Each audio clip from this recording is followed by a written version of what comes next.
بسم اللہ الرحمن الرحیم۔ اللہ کے نام سے شروع جو رحمان ہے رحیم ہے، وہ جو اپنے بندوں کو امتحان میں ڈال کر ان کو صبر اور ہمت سکھاتا ہے۔ آج ہم بات کریں گے جنگ احد کی۔ جنگ احد اسلامی تاریخ کی دوسری بڑی جنگ تھی۔ یہ 3 ہجری 625 عیسوی میں مدینہ منورہ کے پاس پہاڑ احد کے دامن میں لڑی گئی۔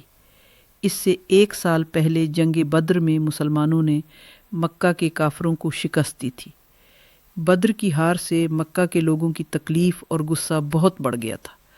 انہوں نے اپنے بڑے سردار کھو دیے تھے۔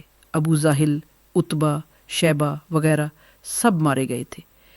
ابو سفیان جو اس وقت قریش کا سردار تھا، اس نے قسم کھائی کہ وہ اس ہار کا بدلہ ضرور لے گا، چاہے جتنی قربانی کیوں نہ دینی پڑے۔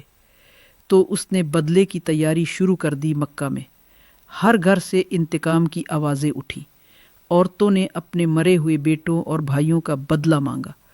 ابو سفیان نے 3000 سپاہیوں کا بڑا لشکر تیار کیا۔ ان کے ساتھ 200 گھڑسوار اور 700 زرہ پہننے والے یودھا تھے۔ ان کے ساتھ عورتیں بھی تھیں، جن میں سے ہند بنت عتبہ ابو سفیان کی بیوی سب سے آگے تھی۔ وہ دف یعنی ڈھول بجا بجا کر قبیلے کے مردوں کو جوش دلا رہی تھی۔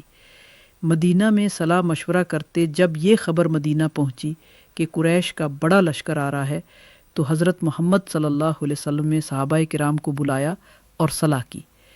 کچھ بزرگ صحابہ نے کہا، یا رسول اللہ، بہتر ہوگا کہ ہم مدینہ کے اندر رہ کر حفاظت کریں۔ اگر وہ اندر آئیں گے تو عورتیں اور بچے بھی ان کی طرف پتھر برسائیں گے۔ لیکن جوان صحابی جو بدر میں شریک نہ ہو سکے تھے بولے، یا رسول اللہ، ہم باہر جا کر اللہ کے نام پر جنگ کریں گے، ہم بھی شہادت کا موقع چاہتے ہیں۔ آخر آپ صلی اللہ علیہ نے ان کے جوش کو دیکھ کر فیصلہ کیا کہ احد کے میدان میں جا کر دشمن کا سامنا کیا جائے گا۔ جنگ کی جگہ مسلمانوں کی تیاری شروع ہو گئی۔ آپ صلی اللہ علیہ وسلم نے 700 مجاہدین کا لشکر تیار کیا۔ حضرت عبداللہ بن ابی، منافقوں کا سردار، 300 آدمیوں کو لے کر بیچ راستے سے ہی لوٹ گیا۔ اس نے کہا، ہمارے مشورے کو نہیں مانا گیا۔ اس طرح صرف 700 سچے مسلمان احد پہنچے۔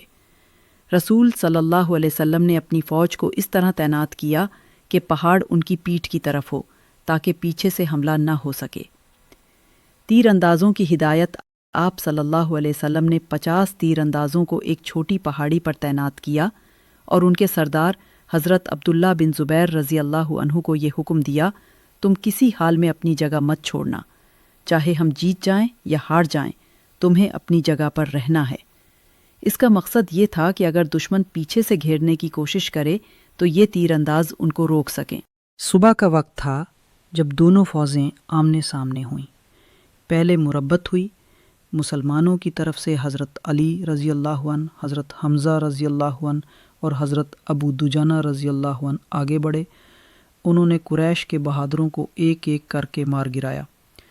جلد ہی مسلمانوں کا پلڑا بھاری ہو گیا۔ قریش بھاگنے لگے، ان کے جھنڈے گر گئے اور ان کی صف بکھر گئی۔ مسلمانوں نے اللہ کی تکبیر بلند کی، اللہ اکبر، اور مال غنیمت جمع کرنا شروع کر دیا۔ جب پہاڑی پر موجود تیر اندازوں نے دیکھا کہ مسلمان جیت رہے ہیں تو ان میں سے کئی بولے، اب تو جنگ ختم ہو گئی، چلو ہم بھی مال غنیمت لے لیں۔ حضرت عبداللہ بن زبیر رضی اللہ عنہ نے انہیں بہت روکا، مگر ان میں سے 35 لوگ اپنی جگہ چھوڑ کر نیچے اتر آئے۔ اب دشمن کے لیے راستہ کھل گیا۔ جہاں خالد بن ولید ان کی غلطی کاسی انتظار کر رہے تھے، اس وقت خالد بن ولید جو ابھی مسلمان نہیں ہوئے تھے، قریش کی گھڑسوار فوج کی قیادت کر رہے تھے۔ انہوں نے دیکھا کہ پہاڑی خالی ہے، بس پھر کیا تھا۔ انہوں نے پیچھے سے مسلمانوں پر اچانک حملہ کر دیا۔ مسلمانوں کی صفیں بگڑ گئیں۔ پہلے جو جنگ جیت رہے تھے وہی اب چاروں طرف سے گر گئے۔ اس افراتفری میں ایک پتھر آپ صلی اللہ علیہ وسلم کے چہرے پر لگا۔ آپ کا دانت مبارک شہید ہو گیا، ہونٹوں سے خون بہنے لگا۔ دشمنوں نے یہ افواہ پھیلائی کہ محمد صلی اللہ علیہ وسلم شہید ہو گئے ہیں۔ کئی صحابہ مایوس ہو کر بیٹھ گئے، لیکن پھر حضرت کعب بن مالک رضی اللہ عنہ نے اونچی آواز میں کہا، اے مسلمانوں، خوش ہو جاؤ، رسول صلی اللہ علیہ وسلم زندہ ہیں۔ پھر سب صحابہ دوڑ کر آپ صلی اللہ علیہ وسلم کے چاروں اور جمع ہو گئے اور اپنی جان دے کر آپ کو بچانے لگے۔ حضرت طلحہ بن عبید اللہ رضی اللہ عنہ نے اپنی جان داں پر لگا کر آپ صلی اللہ علیہ وسلم کے لیے ڈھال بن گئے۔ ان کے ہاتھ میں 70 سے زیادہ زخم آئے۔ حضرت ابو دجانہ رضی اللہ عنہ نے اپنا جسم نبی صلی اللہ علیہ وسلم پر جھونک دیا۔ حضرت سعد بن ابی وقاص رضی اللہ عنہ تیر چلا رہے تھے اور نبی کریم انہیں دعا دے رہے تھے، اے سعد میرے ماں باپ تم پر قربان ہوں۔ اس جنگ میں اسلام کے شیر حضرت حمزہ بن عبد المطلب رضی اللہ عنہ نے بہادری سے دشمنوں کو مار گرایا، مگر ایک حبشی غلام وحشی جسے ہند نے بدلے میں بھیجا تھا، اس نے پیچھے سے بھالا پھینک کر انہیں شہید کر دیا۔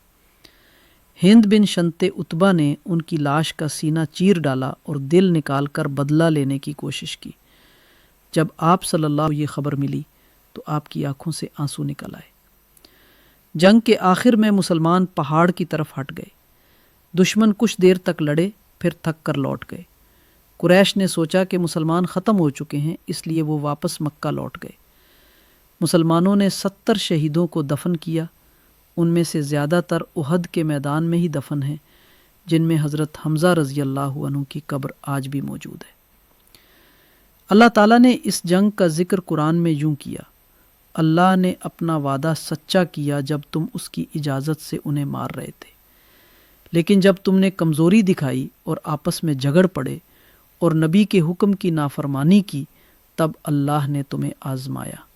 سورہ آل عمران 152 میں اس کا ذکر کیا گیا ہے۔ اس سے مسلمانوں نے سیکھا آپ صلی اللہ علیہ وسلم کے حکم کی تابعداری ہر حال میں ضروری ہے، اور مال دنیا دنیاوی چیزیں انسان کو اندھا کر سکتی ہیں۔ صبر اور استقامت اللہ کی مدد لاتی ہے، اور ہار اصل میں ہار نہیں تھی بلکہ ایک سبق تھا کہ جیت صرف تدبیر سے نہیں بلکہ اللہ کی رضا سے ہوتی ہے، اور شہیدوں کی قربانی اسلام کی بنیاد ہے۔ جنگ احد نے مسلمانوں کو سکھایا کہ سچی فتح وہ نہیں جو تلوار سے حاصل ہو، بلکہ وہ ہے جو ایمان اور صبر سے ملے۔ اس جنگ نے اسلام کو گرایا نہیں بلکہ اسے اور مضبوط کیا۔ صحابہ نے قسم کھائی کہ اب وہ کبھی آپ صلی اللہ علیہ وسلم کے حکم سے نہیں ہٹیں گے۔